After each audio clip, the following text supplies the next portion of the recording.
नमस्कार दोस्तों, स्वागत है आप सभी का सागर सिविल सर्विसेज के यूट्यूब प्लेटफॉर्म पर। दोस्तों कैसे हैं आप सभी लोग। हम उम्मीद करते हैं कि आप सभी लोग बहुत अच्छे होंगे, स्वस्थ होंगे और बहुत अच्छे तरीके से अपनी तैयारी कर रहे होंगे। दोस्तों जैसा कि आप सभी लोग जानते हैं कि अब बिहार पीसीएस की जो प्रारंभिक परीक्षा है, आरओ की जो परीक्षा होने वाली है, हो सकता है वो दिसंबर के आसपास वो परीक्षा हो जाए।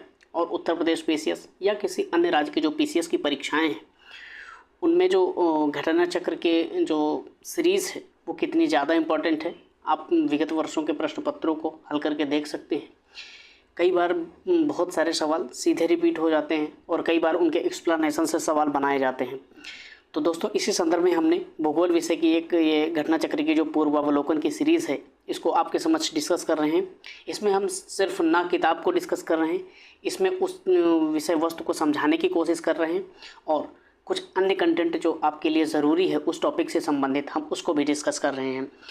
तो दोस्तों अब परीक्षाओं में बहुत कम समय बचा हुआ है, इसलिए आप अपने अन्य विषयों के साथ साथ इन वीडियो क्लासेस को देख करके आप अपना भूगोल विषय या विज्ञान विषय की जो भी हम श्रृंखलाएँ चालू करेंगे, आप उनसे अपना रिवीजन कर सकते हैं, उनके अपने शॉर्ट नोट्स बना सकते हैं और अपने परीक्षा में बेहतर परिणाम के लिए सुनिश्चित कर सकते हैं।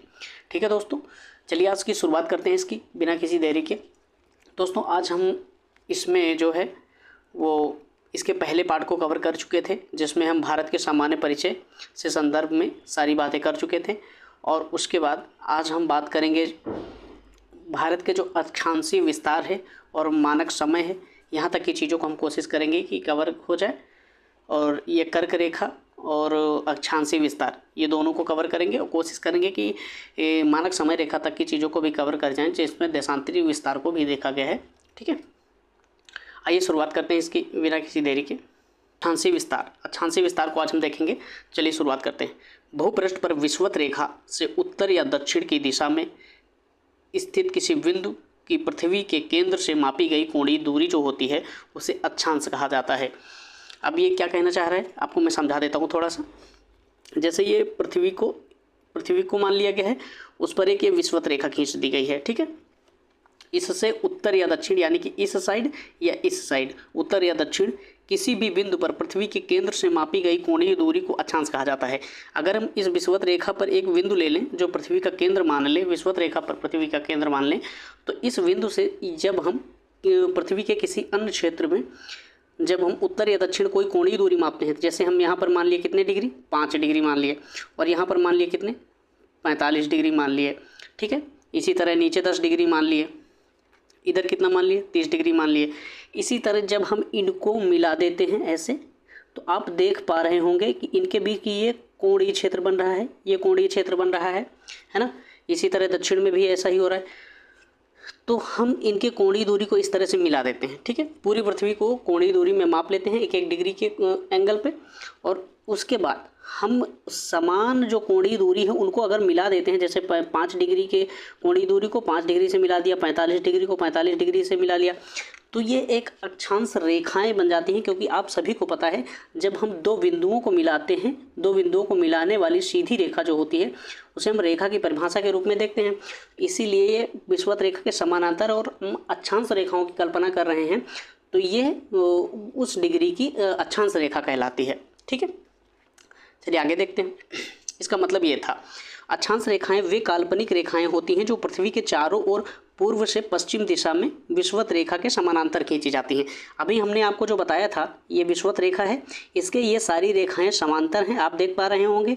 लेकिन आपको एक चीज़ और ध्यान रखनी है, ये रेखाएं जो होती हैं वो काल्पनिक रेखाएं होती हैं, क्योंकि पृथ्वी की जो भूआकृति स्थिति है वो समान तो है नहीं, मैदानी क्षेत्र तो है नहीं कि हम उसमें ये कर लें कि ये इतने डिग्री अक्षांश जा रही है। क्योंकि आप देख पा रहे होंगे कि उत्तर में हिमालय क्षेत्र है या विश्व में अन्य बहुत सारी पर्वत श्रृंखलाएँ हैं, खाइयाँ हैं, गॉर्ज हैं, बहुत सारी ऐसी चीज़ें हैं जिनसे यह संभव ही नहीं है कि पृथ्वी पर वास्तविक रूप से इन रेखाओं की कल्पना की जा सके। ठीक है, इसलिए इन रेखाओं को काल्पनिक रेखाओं के रूप में माना जाता है, निरूपित किया जाता है। तो इन अक्षांश रेखाओं को जो है अंशों के रूप में, मिनटों के रूप में, सेकंडों के रूप में मापा जाता है। जैसे आप कहा जाता है 30 डिग्री और 16 मिनट 42 सेकेंड, इस तरह से ये चीज़ें मापी जाती हैं। ठीक है, अक्षांश रेखाओं को। लेकिन आपसे सामान्यतः ये मापा जाता है कि 30 डिग्री और 16 मिनट या ऐसे करके डिग्री और मिनट में मापा जाता है। सेकंड बहुत छोटी इकाई हो जाती है, इसलिए उसको बहुत ज़्यादा ध्यान नहीं दिया जाता है। ठीक है, आइए आगे देखते हैं। पृथ्वी को दो बराबर भागों में बांटने वाले 0 डिग्री अक्षांश को भूमध्य रेखा कहा जाता है। अभी हमने आपको बताया था ये जो पृथ्वी पर ये जो 0 डिग्री की रेखा है, ये 0 डिग्री की जो रेखा है इसको क्या कहा जाता है? भूमध्य रेखा कहा जाता है। ठीक है, इसी को विषुवत रेखा भी कहा जाता है। ध्यान रखिएगा, इसी रेखा को विषुवत रेखा कहा जाता है, इसी रेखा को भूमध्य रेखा कहा जाता है। ध्यान रखिएगा, ठीक है। विषुवत रेखा या भूमध्य रेखा के उत्तरी भाग को उत्तरी गोलार्ध और दक्षिणी भाग को दक्षिणी गोलार्ध कहा जाता है। अब ये जो भूमध्य रेखा है, ये जो 0 डिग्री की जो रेखा है, इसके उत्तरी क्षेत्र को क्या कहा जाता है? उत्तरी गोलार्ध कहा जाता है। ये देखिए, और इसके जो दक्षिणी क्षेत्र है उसको दक्षिणी गोलार्ध कहा जाता है। भूमध्य रेखा के उत्तर में स्थित अक्षांश रेखाओं को उत्तरी अक्षांश और भूमध्य रेखा के दक्षिण में स्थित अक्षांश रेखाओं को दक्षिणी अक्षांश कहा जाता है। आप थोड़ा सा इमेजिन करिए, देख लीजिए, आपके सामने है सारी चीज़ें। यदि आप उत्तरी गोलार्ध में अक्षांश रेखाओं को खींचते हुए देख रहे हैं तो आप उन्हें क्या कहेंगे? उत्तरी अक्षांश रेखाएं कहेंगे। लेकिन जब आप दक्षिणी क्षेत्र में खींचते देखेंगे अक्षांश रेखाओं को तो उन्हें क्या कहेंगे? उन्हें दक्षिणी अक्षांश रेखाएं कहेंगे। ठीक है, आइए आगे चित्र दिया है, इसके माध्यम से हम चीज़ों को समझने की कोशिश करते हैं। अब जैसे इसी संदर्भ में आपसे क्या बोल दिया गया? देशांतर रेखाएं। अक्षांश रेखाएं आपने पढ़ा, तो साथ में देशांतर रेखाओं की भी चीज़ों को समझ लेते हैं। इस पूरी पृथ्वी को एक गोल शेप में बनाया गया है। उसी में जिस प्रकार 0 डिग्री की अक्षांश रेखा होती है, उसी तरह 0 डिग्री की एक देशांतर रेखा को भी माना गया है। ध्यान रखिएगा, देशांतर रेखा को भी एक 0 डिग्री को माना गया है। इसे ही प्रधान याम्योत्तर रेखा कहा जाता है, इसे ही मानक समय रेखा कहा जाता है। लेकिन ध्यान रखिएगा, इसी के जस्ट पीछे जो 180 डिग्री की देशांतर रेखा होती है उसी को अंतर्राष्ट्रीय तिथि रेखा कहा जाता है। अंतर्राष्ट्रीय तिथि रेखा कहा जाता है, और यह 0 डिग्री के जस्ट पीछे होती है, जस्ट पीछे। ठीक है, लेकिन आपको एक चीज़ और ध्यान रखनी है कि इनमें जो 180 डिग्री की जो पूर्वी देशांतर होती है और पश्चिमी देशांतर होती है, दोनों एक ही रेखा पर होती हैं। अभी मैं आपको क्या बताना चाह रहा हूँ, जैसे 0 डिग्री की रेखा है, जैसे हमने अभी क्या देखा था, विषुवत रेखा का जो उत्तरी क्षेत्र को उत्तरी गोलार्ध, दक्षिणी क्षेत्र को दक्षिणी गोलार्ध कहा जाता है। इसी तरह 0 डिग्री की देशांतर रेखा के पूर्व क्षेत्र में स्थित जो देशांतर रेखाएं हैं उनको पूर्वी गोलार्ध कहा जाता है। देशांतर रेखाओं के आधार पर जब हम पृथ्वी को बांटते हैं तो उनमें क्या कहा जाता है? उनको पूर्वी गोलार्ध कहा जाता है। ठीक है, और इसी तरह 0 डिग्री के जो पश्चिमी क्षेत्र में होती हैं उन्हें पश्चिमी गोलार्ध में माना जाता है, और इस क्षेत्र में खींची गई जो देशांतर रेखाएं होते हैं उन्हें पश्चिमी देशांतर रेखाएं कहा जाता है। पूर्वी क्षेत्र की देशांतर रेखाओं को पूर्वी देशांतर रेखाएं कहा जाता है। 0 डिग्री की जो रेखा होती है देशांतर रेखा, इसको ग्रीनविच रेखा भी कहा जाता है, क्योंकि GMT जो होता है ग्रीनविच मीन टाइम, यहीं से पूरे विश्व के समय के निर्धारण किया जाता है। आपको एक बात और ध्यान रखनी है, पूरे विश्व के समय जोन को कितने डिग्री में बांटा गया है? 7.5 डिग्री के गुणज में बांटा गया है, 7.5 डिग्री के। ठीक है, 7.5 डिग्री के गुणज में बांटा गया है, जिससे बहुत सारे ऐसे द्वीप महाद्वीप हैं जिस पर उन देशों का कब्जा है, तो वो उन्हीं का रहे, और कई जगह पर इन रेखाओं को परिवर्तित भी किया गया है, टेढ़ा भी किया गया है। ठीक है, चलिए आगे देखते हैं। इसमें थोड़ा जहां आपको समझ में ना आए प्लीज़ कमेंट कर दीजिएगा, उसके बाद हम उसी को अन्य वीडियो में कवर कर लेंगे। ठीक है, यदि अक्षांश रेखाओं को 1 डिग्री के अंतराल पर खींचा जाए तो उत्तरी गोलार्ध में कुल 89 अक्षांश रेखाएं होंगी।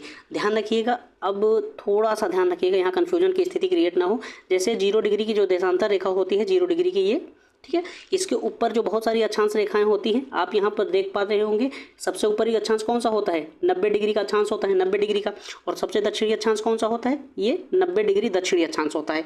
यहाँ पर उत्तरी, यहाँ पर दक्षिणी लिख देते हैं। ठीक है, और आपको ये बात ध्यान रखना है कि जैसे जब हम 0 डिग्री से 90 डिग्री तक जाएंगे तो आपको लगेगा कि पूरी 90 डिग्री 90 अक्षांश होती होंगी, लेकिन आपको एक बात ध्यान रखनी है कि सबसे उत्तरी अक्षांश जो 90 डिग्री का अक्षांश होता है उसे रेखा ना मानकर उसे बिंदु माना गया है। ठीक है, उसे रेखा ना मानकर बिंदु माना गया है, और इसी प्रकार सबसे दक्षिणी अक्षांश को भी रेखा ना मानकर बिंदु माना गया है।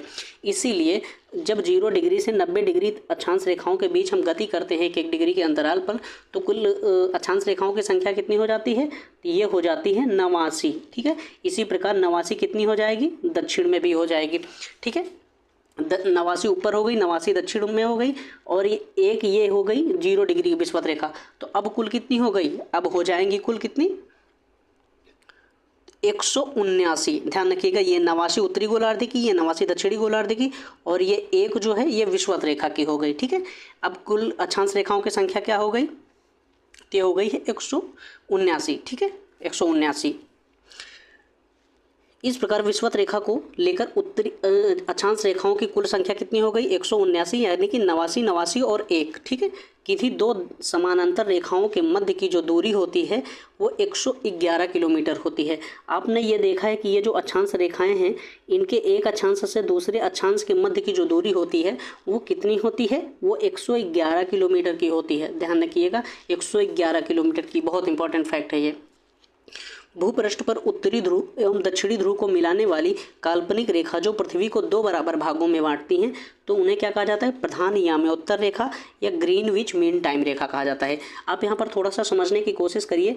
जैसे ये आपको पृथ्वी की कल्पना की गई है और इसमें जो उत्तरी ध्रुव है ये, और इसमें जो दक्षिणी ध्रुव है, जैसे हम ये पृथ्वी को मान लेते हैं, और इसमें जो उत्तरी ध्रुव है ये, इसको क्या बोलते हैं नॉर्थ, इसको बोलते हैं दक्षिणी ध्रुव को साउथ। अब यहाँ पर हम क्या देखना चाह रहे हैं, इसके उत्तरी और दक्षिणी ध्रुव को जो मिलाने वाली रेखाएं हैं, काल्पनिक रेखाएं हैं, जैसे ये, ठीक है, ऐसे। ठीक है, अब क्या कह रहा है, भूपृष्ठ पर उत्तरी ध्रुव और दक्षिणी ध्रुव को मिलाने वाली जो काल्पनिक रेखाएं हैं जो पृथ्वी को 2 बराबर भागों में बांटती हैं, प्रधान याम्योत्तर रेखा या ग्रीनविच मीन टाइम रेखा कहा जाता है। जैसे ये जो 0 डिग्री की जो देशांतर रेखा है 0 डिग्री वाली, इसको हम लोग क्या मानते हैं, ग्रीनविच मीन टाइम रेखा यानी कि GMT रेखा मानते हैं। इसे ही प्रधान याम्योत्तर रेखा कहा जाता है, और यह पृथ्वी को 2 बराबर भागों में बांटती है। ध्यान रखिएगा, ये पूरी देशांतर रेखा का जो चक्र हम पूरे में देखेंगे तो 180 डिग्री को मिला के जो एक साइकिल बनता है, ये पृथ्वी को 2 बराबर भागों में बांटता नजर आता है। एक बात और ध्यान रखिएगा, अक्षांश रेखाओं के संदर्भ में विषुवत रेखा ही यानी कि 0 डिग्री की अक्षांश रेखा ही पृथ्वी को 2 बराबर भागों में बांटती है, और कोई भी अक्षांश रेखा पृथ्वी को 2 बराबर भागों में नहीं बांट सकती है। लेकिन देशांतर रेखाओं के संदर्भ में हर देशांतर रेखा का जो चक्र है वो पृथ्वी को 2 बराबर भागों में बांटता है, न केवल 0 डिग्री देशांतर रेखा, अन्य सभी देशांतर रेखाएं भी पृथ्वी को 0 डिग्री मतलब पृथ्वी को 2 बराबर भागों में बांटती हैं। ध्यान रखिएगा, एक चीज़ और, अक्षांश रेखाओं के मध्य की जो दूरी है ध्रुवों के पर तक जाते जाते इनके बीच की दूरी कम नहीं होती, लेकिन देशांतर रेखाओं के मध्य की जो दूरी है जब वो ध्रुवों के पास जाते हैं तो इनके मध्य की दूरी कम होती हो जाती है। आप यहाँ पे देख रहे होंगे कि ये सारी अक्षांश रेखाएं उत्तरी ध्रुव के किसी एक क्षेत्र से होकर गुजरती नजर आ रही हैं, और यहाँ पे इस क्षेत्र में कम दूरी है, इस क्षेत्र में अधिक दूरी है। तो आपको एक बात और ध्यान रखना है, देशांतर रेखाओं के मध्य की जो सबसे ज़्यादा दूरी हो सकती है वो कहाँ पर हो सकती है, वो विषुवत रेखा पर हो सकती है। कहाँ पर, विषुवत रेखा पर हो सकती है। ठीक है, विषुवत रेखा पर, ये बात आपको ध्यान रखना है। यह रेखा लंदन के ग्रीनविच शहर से होकर गुजरती है, इसलिए इसको ग्रीनविच मीन टाइम रेखा कहा जाता है। ये बात आपकी बहुत सामान्य सी बात है, याद रखिएगा। प्रधान याम्योत्तर रेखा को 0 डिग्री देशांतर रेखा भी कहा जाता है, ये मैंने आपको ऑलरेडी डिस्कस कर दिया है। चलिए आगे बात करते हैं इसके बारे में। प्रधान याम्योत्तर के पूर्व एवं पश्चिम में उत्तरी ध्रुव एवं दक्षिणी ध्रुव को मिलाने वाली जो काल्पनिक रेखा को देशांतर रेखा कहा जाता है, ये भी आपको मैंने पहले ही डिस्कस कर दिया है। देशांतर रेखाएं समानांतर नहीं होती हैं, बिल्कुल। अभी आपने देखा है ये देशांतर रेखाएं हैं जो ये पृथ्वी के संदर्भ में जो देशांतर रेखाएं हैं ये एक दूसरे के समानांतर नहीं हैं। देखिए यहाँ वक्राकार रूप में जाते हुए हैं, एक दूसरे के समांतर नहीं है, लेकिन अक्षांश रेखाएं एक दूसरे के समानांतर नजर आती हैं जब आप उनको पृथ्वी पर कल्पना करते हैं तो। ठीक है, विषुवत रेखा पर और ध्रुवों से विषुवत रेखा की ओर जाने पर देशांतर रेखा के मध्य की जो दूरी है वो बढ़ती जाती है। अभी हमने आपको बताया था कि सबसे अधिक दूरी देशांतर रेखाओं में कहाँ हो सकती है, विषुवत रेखा पर हो सकती है। जब आप ध्रुवों से विषुवत रेखा की तरफ आएंगे तो आप देखेंगे कि इन देशांतर रेखाओं के मध्य की जो दूरी है वो बढ़ती नज़र आ रही है। लेकिन अगर इसका उल्टा सेंटेंस कर दिया जाए कि विषुवत रेखा से जब आप ध्रुवों की तरफ जाएंगे तो वो देशांतर रेखाओं के मध्य की जो दूरी है वो घटती नज़र आती है, और वो सभी देशांतर रेखाएं उत्तरी ध्रुव और दक्षिणी ध्रुव से किसी एक बिंदु से होकर गुजरती नजर आती हैं। ठीक है, ये आपको ये बात ध्यान रखनी है। विषुवत रेखा पर देशांतर रेखाओं के बीच की जो अधिकतम दूरी है 111.33 किलोमीटर की है। अभी हमने अक्षांश रेखाओं के बीच की जो दूरी देखी थी वो कितनी थी, 111 किलोमीटर थी। लेकिन देशांतर रेखाओं के मध्य की जो दूरी है विषुवत रेखा पर, जहाँ पर सबसे अधिक उनके बीच की दूरी हो सकती है, वो कितनी है, 111.33 किलोमीटर है। ध्यान रखिएगा इसे। भारत पूर्णतः उत्तरी गोलार्ध में स्थित है और संपूर्ण भारत का अक्षांशीय विस्तार कितना है, 6°45' उत्तरी अक्षांश से 37°6' उत्तरी अक्षांश के मध्य है। ये बात आपको ध्यान रखनी है क्योंकि ये थोड़ा सा फैक्चुअल इन्फॉर्मेशन है। यदि आप मैप में देखेंगे भारत को तो आप उत्तरी गोलार्ध में यानी अक्षांश रेखाओं के संदर्भ में उत्तरी गोलार्ध में देखेंगे तो इसकी जो सीमा शुरू होती है 6°45' उत्तरी अक्षांश से 37°6' उत्तरी अक्षांश। इन दोनों में अक्षांश है तो आपको इन अक्षांशों के बीच में देखना है। और इनकी जो मुख्य भूमि है, मुख्य भूमि यानी कि जो कन्याकुमारी का क्षेत्र है, स्थलीय क्षेत्र है, इसमें आपको क्या है 6°45' वाले में बंगाल की खाड़ी में जो अंडमान और निकोबार द्वीप समूह है उसमें जो ग्रेट निकोबार का द्वीप है वहाँ से सीमा को काउंट किया गया है। लेकिन जो 8°04' वाली उत्तरी अक्षांश की सीमा है, मुख्य भूभाग की सीमा जो है वो भारतीय भूभाग के कन्याकुमारी के क्षेत्र से कल्पना की गई, मतलब उन्हें वहाँ से माना गया है 37°6' उत्तरी अक्षांश तक। लेकिन इनको सिर्फ अक्षांशों के आधार पर तो पता नहीं लगाया जा सकता, इसलिए इनकी जो देशांतर रेखा है 68°7' पूर्वी देशांतर से 97°25' यानी कि 2-5 पूर्वी देशांतर के मध्य फैली हुई है। ये 68°7' जो भारत का सबसे पश्चिमी क्षेत्र है, गुजरात के क्षेत्र से माना गया है। और सबसे पूर्वी बिंदु जो है 97°25' है। ये पूर्वी देशांतर जो है ये कहाँ पर है, अरुणाचल प्रदेश के सबसे पूर्वी छोर से इस अक्षांश को माना गया है। ठीक है, आइए आगे की चीज़ें देखते हैं। उष्णकटिबंधीय क्षेत्र का विस्तार 23.5 डिग्री उत्तरी और दक्षिणी दोनों अक्षांशों के मध्य होता है। ये बात आपको ध्यान रखनी है, स्टेटमेंट आपको ध्यान रखना है। उष्णकटिबंधीय क्षेत्र का विस्तार कहाँ से कहाँ तक पाया जाता है, तो 23.5 डिग्री उत्तरी अक्षांश से 23.5 डिग्री दक्षिणी अक्षांश के मध्य के क्षेत्र को हम क्या कहते हैं, उष्णकटिबंधीय क्षेत्र कहते हैं। और उसके ऊपर कौन सा क्षेत्र हो जाता है, उपोष्णकटिबंधीय क्षेत्र आ जाता है, फिर शीतोष्णकटिबंधीय क्षेत्र आ जाता है, फिर शीतकटिबंधीय क्षेत्र आ जाता है, फिर टुंड्रा प्रकार की जलवायु का क्षेत्र आ जाता है। इसीलिए यदि आपसे कहा जाए कि भारत केवल उष्णकटिबंधीय क्षेत्र में स्थित है तो आप बताइएगा नहीं, भारत उष्ण और उपोष्णकटिबंधीय दोनों क्षेत्रों में स्थित है। क्योंकि आपको पता है कि जब आप पृथ्वी पर इसे देखेंगे तो 23.5 डिग्री केवल यहाँ पर आती है। ये कौन सी रेखा है, कर्क रेखा है। ठीक है, ये कर्क रेखा है। और आपको ये बात पता है कि कर्क रेखा भारत के लगभग मध्य से होकर गुजरती है। इसके पिछले वाले वीडियो में परिचय में हमने बताया था भारत के कि कर्क रेखा भारत के कहाँ से गुजरती है, लगभग मध्य से होकर गुजरती है। मतलब आधा भाग कर्क रेखा के अंडर में आता होगा, लेकिन आधा भाग कर्क रेखा से उत्तर के क्षेत्र में स्थित है। तो उत्तर का क्षेत्र इससे क्या माना जाता है, उपोष्णकटिबंधीय क्षेत्र का माना जाता है। तो इसीलिए भारत पूर्णतः केवल उष्णकटिबंधीय क्षेत्र में नहीं बल्कि उष्ण और उपोष्ण दोनों कटिबंधीय क्षेत्रों में स्थित है। ये बात आपको ध्यान रखनी है। ध्यातव्य है कि निम्न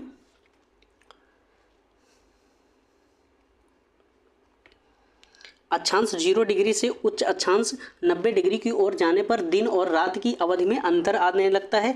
उत्तरी गोलार्ध में अक्षांश का प्रभाव दक्षिण से उत्तर की ओर दिन और रात की अवधि पर पड़ता है। आप जब अक्षांश और देशांतर को जब मैं और डिटेल में पढ़ाऊंगा, ये तो घटना चक्र में बहुत थोड़ा शॉर्ट में दिया है, बट जब और डिटेल में हम क्लासें लेंगे तो उसमें हम आपको बहुत अच्छे से समझाएंगे कि जब सूर्य का उत्तरायण होता है तो उत्तरी गोलार्ध में जब 21 जून को सूर्य कर्क रेखा पर लंबावत चमकता है तो उत्तरी क्षेत्र में मतलब कर्क रेखा से दूर जाएंगे उत्तर की ओर तो दिन की अवधि बढ़ने लग जाती है। और उत्तरी ध्रुव के क्षेत्र में 6 महीने का दिन होता है और यही इसी समय पर दक्षिणी गोलार्ध में दक्षिणी ध्रुव के पास 6 महीने की रात होती है। इसीलिए कहा जाता है कि पृथ्वी पर ध्रुवीय क्षेत्र में 6 महीने के दिन और 6 महीने की रात होती है।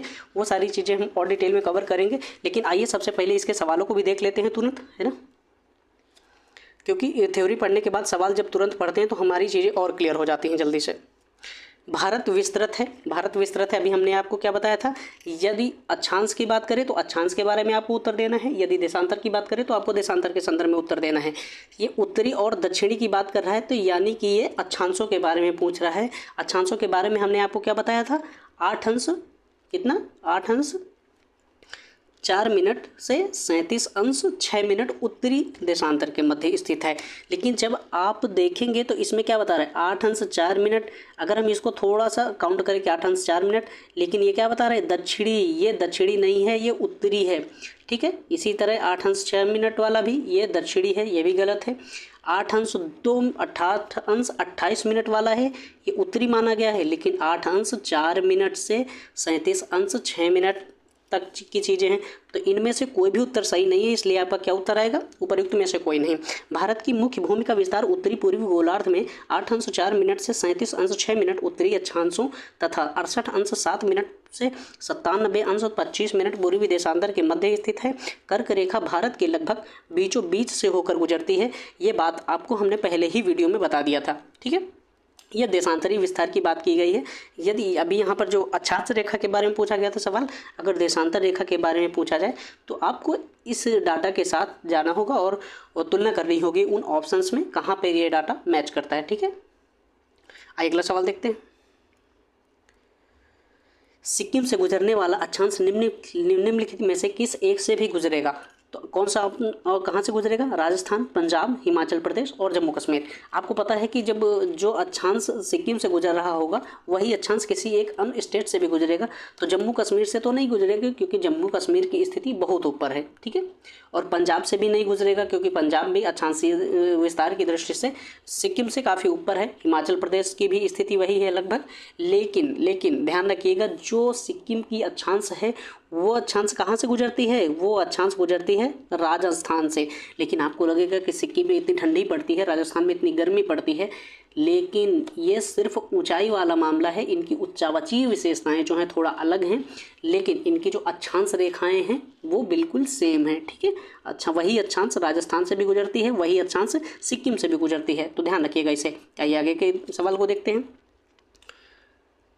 जिस जिले से 70 डिग्री पूर्वी देशांतर रेखा गुजरती है वह कौन सी है? ये स्पेशल राजस्थान से सवाल पूछा गया है, बहुत डीप सवाल है राजस्थान के संदर्भ में, तो इसलिए यदि ये राजस्थान की परीक्षा दे रहे हैं तो आपके लिए इम्पॉर्टेंट है।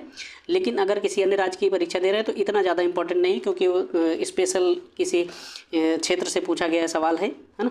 तो ध्यान रखिएगा, केवल आप पढ़ लीजिए इसे। जिस जिले में 70 डिग्री पूर्वी देशांतर रेखा गुजरती है वो किस जिले से होकर गुजरती है? पूर्वी देशांतर रेखा 70 डिग्री की, तो ये जाती है जैसलमेर से होकर गुजरती है, जैसलमेर से, ठीक है। आइए, हमने इतनी चीज़ें को देख लिया है। अब आइए कर्क रेखा के बारे में स्पेशली थोड़ी जानकारी देख लेते हैं, क्योंकि भारत के संदर्भ में कर्क रेखा महत्वपूर्ण हो जाती है, क्योंकि ये भारत के लगभग मध्य से होकर गुजरती है और बहुत सारे इसके इम्पैक्ट होते हैं जो भारत की जलवायु, कृषि, मतलब खेती या अन्य अर्थव्यवस्था पर पड़ते हैं। तो वो चीज़ें हम आप देख लेते हैं, ठीक है। इसे विषुवत रेखा के उत्तर में स्थित 23.5 डिग्री उत्तरी अक्षांश को कर्क रेखा कहा जाता है। जैसा कि हमने आपको पहले बताया है, कर्क रेखा भारत के लगभग मध्य से होकर गुजरती है, ये बात भी आपको पता है। कर्क रेखा भारत के कुल 8 राज्यों से होकर गुजरती है, ये बात आपको ध्यान रखना है। वो राज्य 8 कौन से हैं अभी हम आपको आगे मैपिंग में दिखाते हैं, ठीक है। आप थोड़ा सा सब्र करिए। कर्क रेखा भारत के 8 राज्यों से होकर गुजरती है, जिनमें वो राज्य कौन कौन से हैं? गुजरात है, राजस्थान है, मध्य प्रदेश है, छत्तीसगढ़ है, झारखंड है, पश्चिम बंगाल है, त्रिपुरा है और मिजोरम है। ये 8 राज्य हैं जिनसे कर्क रेखा भारत में गुजरती है लगभग मध्य से, ठीक है। आइए आगे के डाटा को देखते हैं। हाँ, अभी मैं आपको बता रहा था वो चीज़ें मैप में दिखाता हूँ। तो ये है वो मैप। ये कर्क रेखा भारत के लगभग मध्य से होकर गुजरती नज़र आ रही है, आप देख पा रहे होंगे। ये है कितनी?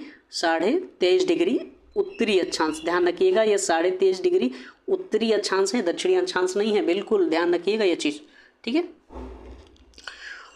और ये जो गुजर रही है, देख लीजिए आप, यहाँ से ये गुजरात से गुजर रही है, ये छोटा सा क्षेत्र ये राजस्थान का भी है, और ये मध्य प्रदेश से होकर गुजर रही है, छत्तीसगढ़ का यह क्षेत्र है, ये झारखंड का क्षेत्र है और ये पश्चिम बंगाल का क्षेत्र है।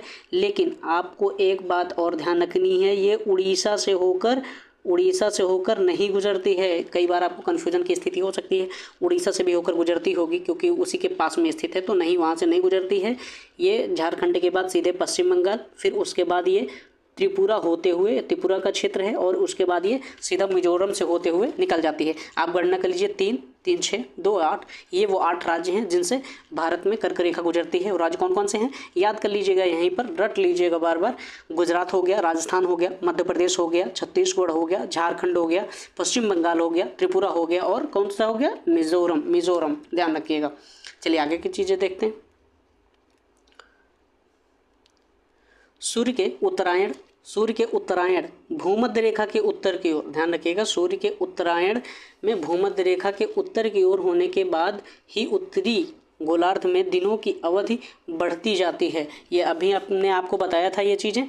और 21 जून को सूर्य के उत्तरायण की स्थिति के सर्वोच्च बिंदु पर होता है, मतलब 21 जून को उत्तरी गोलार्ध में कर्क रेखा पर सूर्य लंबवत चमकता है, सबसे उत्तरी क्षेत्र में होता है उसके, तो जिसकी वजह से वहाँ पर सूर्य की किरणें सीधे लंबवत पड़ती हैं, और इस समय उत्तरी क्षेत्र में गर्मी बहुत ज़्यादा पड़ती है। ठीक है, जून के माह में कर्क रेखा के उत्तर में जाने पर दिन की अवधि बढ़ने लगती है, ये मैंने आपको पहले ही डिस्कस कर लिया।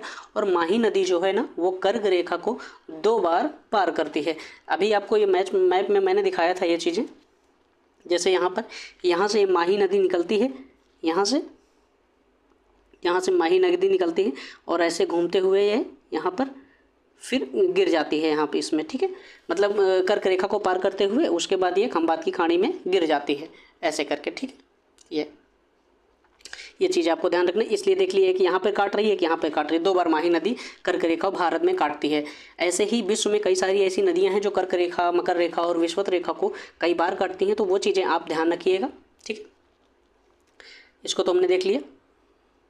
ये स्पेशली अक्षांश के संदर्भ में जब आप किसी नगर की स्थिति से संबंध में सवाल पूछा जाता है तो सवाल थोड़ा जटिल हो जाता है, और खासकर ये यूपीएससी में कई बार सवाल पूछे गए हैं। तो इनमें से जो अगरतला की जो अक्षांशीय स्थिति है वो कितनी है, 23 डिग्री 50 मिनट की है। गांधीनगर की है कितनी, 23 डिग्री 19 मिनट की है। और कर्क रेखा की जो दूरी है कितनी है, वो है 23.5 डिग्री, यानी कि ये 23.5 डिग्री के बहुत नज़दीक है। ये वाला बिंदु आपको ध्यान रखना है। ठीक है, और जबलपुर की अक्षांशीय दूरी कितनी है, तो 23.5 डिग्री 11 मिनट की है, ये दूसरे नंबर पे सबसे नज़दीक नज़र आ रहा है।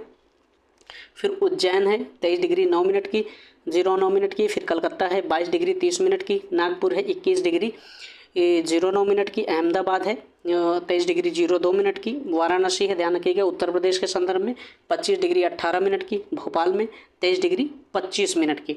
ध्यान रखिएगा, जब आपको सवाल ये दिया जाए कि उत्तरों में ये दिया जाए कि नंबर 1 ऑप्शन क्या है, गांधीनगर है, तो कोशिश करिएगा कि गांधीनगर हो तो गांधीनगर के आसपास, और या आपको भोपाल ध्यान रखना है और जबलपुर ध्यान रखना है, क्योंकि ये अक्षांश रेखाओं के सबसे नज़दीक स्थित हैं, कर्क रेखा के सबसे नज़दीक स्थित हैं। तो बहुत ज़्यादा चांस है कि ये तीनों चारों ऑप्शंस में से एक ऑप्शन ज़रूर डाल दिया जाएगा, और उन्हीं के आधार पर आपको उत्तर का चयन करना होगा। ठीक है, आइए आगे सवालों को देखते हैं कि सवाल किस तरह से पूछे जाते हैं। जैसे हमारा पहला सवाल है, कर्क रेखा किस राज्य से होकर गुजरती है। कर्क रेखा किस राज्य से होकर गुजरती है, तो अभी हमने आपको क्या बताया था, अभी हमने आपको बताया था गुजरात से होकर गुजरती है, राजस्थान से होकर गुजरती है, मध्य प्रदेश से होकर गुजरती है, झारखंड से होकर गुजरती है, और छत्तीसगढ़ से होकर गुजरती है, और उसके बाद पश्चिम बंगाल से होकर गुजरती है, फिर मिजोरम से होकर गुजरती है, त्रिपुरा से होकर गुजरती है। ये वो 8 राज्य जिनसे कर्क रेखा भारत में गुजरती है। लेकिन जब सवाल पूछा गया था, कब पूछा गया था, 1990 में पूछा गया था। उस समय झारखंड और बिहार दोनों एक ही थे, और 15 नवंबर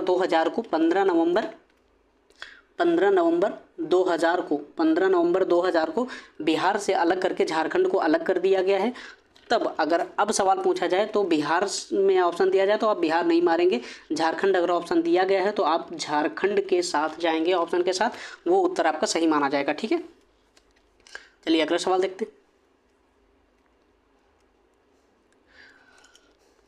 कर्क रेखा में पर पड़ने वाले भारत के राज्य कुल 8 हैं, ये आपको पहले से पता है। गुजरात, राजस्थान, मध्य प्रदेश, छत्तीसगढ़, झारखंड, पश्चिम बंगाल, त्रिपुरा और मिजोरम है। वर्तमान में उपर्युक्त दिए गए विकल्पों में कोई भी विकल्प सही नहीं, किंतु प्रश्नकाल में झारखंड जो है अभी का वो बिहार का ही भाग था, इसलिए तत्कालीन परिस्थितियों के अनुसार भी उत्तर सही हो जाएगा।